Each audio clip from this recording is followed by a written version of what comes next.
تقویٰ جو ہے یہ اپنے اندر کیسے پیدا کیا جا سکتا ہے؟ تقویٰ اللہ کا جو خوف ہے، یہ اس کا ایک بہترین جو ایک طریقہ ہے وہ تو علم ہے۔ انسان جب علم حاصل کرتا ہے تو علم سے تقویٰ آتا ہے، تقویٰ سے عبادت پیدا ہوتی ہے۔ جو آپ اگر دیکھیے کہ اللہ رب العزت نے اس کائنات کو بنایا ہے، زمین کو بنایا، آسمان بنائے گئے، ہمارے طرف ہر طرف دیکھیں تو کروڑوں اشیاء اللہ رب العزت نے تخلیق فرمائی ہیں۔ اتنی بڑی کائنات کو اللہ تعالیٰ نے پیدا کیا، اتنے ٹریلین آف ٹریلینز سٹارز، ستارے بنائے، اتنا کچھ کیا، لیکن ان تمام کو جس کے لیے بنایا گیا وہ انسان ہے۔ قرآن پاک میں اللہ رب العزت نے فرمایا هو الذی خلق لکم ما فی الارض جمیعا، وہ خدا کہ جس نے جو کچھ زمین میں ہے سارا کچھ تمہارے لیے بنایا۔ لکم، جو کم کا مخاطب ہے وہ انسان ہے، کہ وہ خدا جس نے جو کچھ زمین میں ہے وہ سارا کچھ تمہارے لیے بنایا ہے۔ اسی طرح اب یہ تو ہے کہ زمین اور جو کچھ زمین میں ہے اندازہ ہی نہیں ہے کہ وہ سارا انسان کے لیے بنا۔ اسی طرح آسمان، سورج، چاند، ان کی تسخیر اور ان کے مسخر کرنے کے بارے میں بھی یہی فرمایا گیا کہ یہ انسان کے لیے، وہاں بھی لکم کا جو ہے وہ ضمیر استعمال ہوئی کہ تمہارے لیے یہ بنایا گیا۔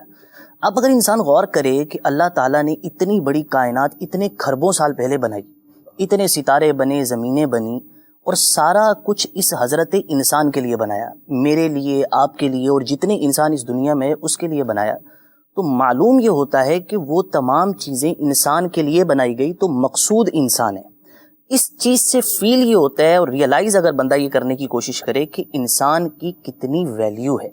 اب انسان کی ویلیو ہے کیسے؟ یعنی انسان اگر اتنا معزز اور پوری کائنات کا جو مقصود ہے وہ انسان ہے، تو قرآن پاک کی بہت ساری آیتیں ہیں جو یہ بتاتی ہیں کہ تخلیق انسانی کا مقصد عبادت ہے۔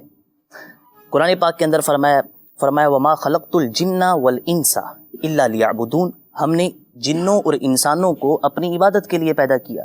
تو جو یہ تخلیق انسانی کا مقصد ہے وہ اللہ کی عبادت ہے، اور اللہ کی عبادت جو اگر بندے نے کرنی ہے تو عبادت کے لیے لازمی طور پر اسے علم چاہیے، علم کے بغیر عبادت نہیں ہے۔ تو معلوم یہ ہوا کہ تقویٰ اور تقوی سے جو ہونے والی عبادت ہے، یہ دونوں چیزوں کے پیچھے جو اصول کار فرما ہے وہ علم ہے۔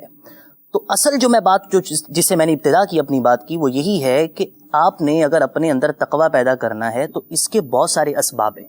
ہم نے کل کے سلسلے میں ایک صحبت پر گفتگو کی کہ نیک لوگوں کی صحبت اختیار کی جائے، اس کے علاوہ اور بہت ساری چیزیں ہیں جو تقویٰ پیدا کرتی ہیں، مگر ان میں جو ان تمام کے پیچھے بھی، صحبت میں بھی تو علم ہی آنا ہے نا، تو ان تمام چیزوں کے پیچھے جو تقویٰ کی بیس ہے وہ علم ہے، اور علم ہی عرفان ہے۔ وہ اللہ کا عرفان، خدا رسول صلی اللہ تعالیٰ علیہ وسلم کی محبت، اور یہ تمام چیزیں جو ہیں ان کا علم ہو، اللہ کا عرفان ہو۔ اب خدا کو ایک ماننا بھی ایک درجے کا عرفان ہی ہے۔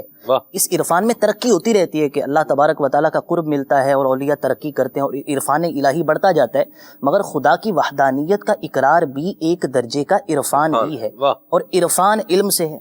معرفت، عرفان، علم، یہ ایک ہی چیز ہے۔